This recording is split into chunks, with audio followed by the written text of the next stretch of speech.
buhay namin magkakapatid. Makikita niyo naman. So, bali yun kami, 5, 8, 2, 4, 6. Ngayon lang nagbilang.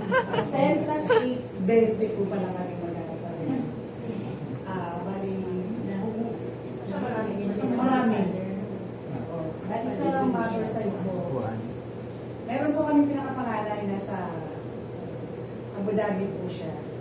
So, unfortunately, hindi ko siya nakawegan sa mga nangyari. Dahil may trabaho. So, ako po yung pangalawa. Then, may pangatlo. Siya po yung pang-apat. Siya po yung pang-apat na kapatid. So, siya po, nakasama ko si Alan sa buhay ko. Na kasama na yung mga anak ko. 1 year old pa lang yung panganay ko. Parang 2 years old. Which is 31 years old na po siya ngayon sa Dubai. Lahat naman po ng mga kapatid ko sa nanay or sa tatay, nakasama ko po sila lahat dito sa bahay ko bilang kapatid. So lahat po kami. Kahit po sa kapatid sila ay sa tatay, pero pag nasa bahay po sila, iisa lang po kami. Alam po lahat ng mga kamag-anak namin yan. Wala pong kapatid sa ina, wala pong kapatid sa ama. Lahat po niyayakap po. Nang dumating po si Alan, maraming dapat siya matutunan sa parang 56 years old. So, halos lahat po ng mga kapatid ko nakuha sa akin, nakasama ko. Lahat po nagka-family. Ganun naman po lahat aalis. Maglalaki na kapatid sa bahay, di ba po? May mag-alaga sa anak mo, mga kasama ka. Siya po yung naiwan sa lahat. Lahat po ng kapatid ko nagka-pamilya. Umalis sa akin. Siya po kahit nagka-pamilya na, nasa tabi ko lang din. Wala po siyang aral, hindi po siya marunong magreklamo. May diskarte din siya na natutunan niya sa akin bilang ate, proud ako. Hindi na ako iniwan. Ngayon lang siya, ngayon na lang iniwan, pero hindi na siya babalik. Napakabait po mga kapatid ko. Huwag po magagalit sa ibang kapatid ko ha. Pasensya na kayo. Kasi alam niyo naman, lahat kayo, kahit kayo sinasabi niyo. Marunong makontentong kapatid ko. Siya. Hindi po siya nagreklamo.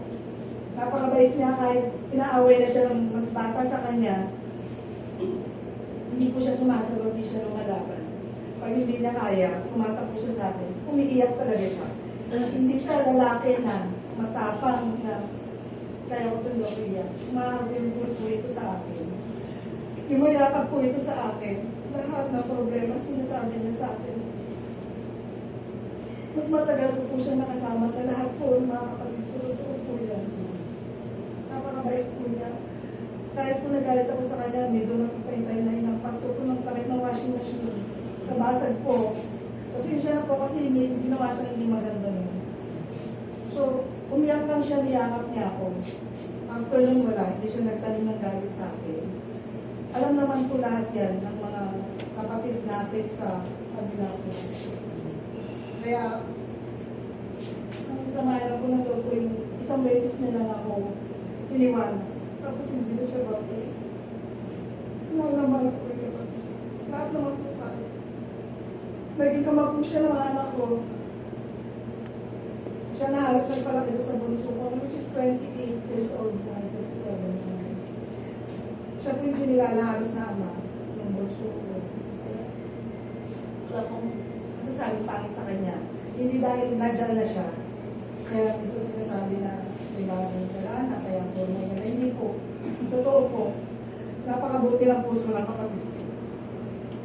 Sa lahat po, alam po nila yan, hindi po nagsiselo sa mga kapatid ko. Kasi siya po talaga, kahit pangalay po siya sa kanilang ina. Pang-apat po siya na sumunod sa akin. Napakabait po. Kaya yun po yung kahit pagmamalaki ko na alam ko diretso siya kay Lord. Tatanggapin ni Lord, pati yung kaluluwa niya, napakabuti ng puso niya. Napakabait niya. Diba?